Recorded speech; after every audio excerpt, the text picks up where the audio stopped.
Isang kilalang aktres ang usap-usapan ngayon sa showbiz matapos umugong ang balitang muli raw itong babalik sa bakuran ng Kapamilya Network.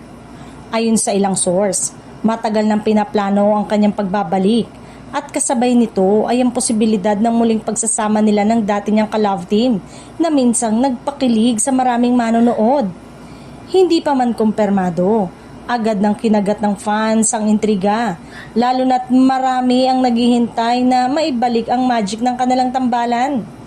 May mga nagsasabing nakatakda umano silang magsama sa isang bagong proyekto, maaaring teleserye o pelikula na kasalukuyang dinedevelop.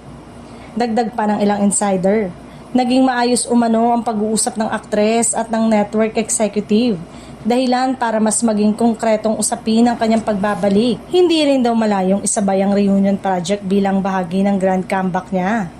Samantala, may ilang netizen ang nagbabalik tanaw sa naging tagumpay ng naturang tambalan noon. Mula sa mataas na ratings hanggang sa solid na fanbase na patuloy pa ring aktibo hanggang ngayon. Kaya naman hindi nakapagtatakang buhay na buhay pa rin ang clamor para sa kanilang reunion. Gayunpaman, may ilan ding nagsasabing dapat ay bigyan ng bagong timpla ang proyekto kung sakaling matuloy ito upang mas makasabay sa panlasa ng modernong audience. Sa panahon ngayon, hindi na raw sapat ang nostalgia, kailangan ding may sariwang atake at kwento. Sa ngayon, nananatiling pala isipan kung sino ang aktres at kung sino ang kanyang makakatambal. Pero isang bagay ang sigurado, kung matutuloy ang pagbabalik na ito, tiyak na magiging malaking usapin ito sa industriya at sa mga tagahanga.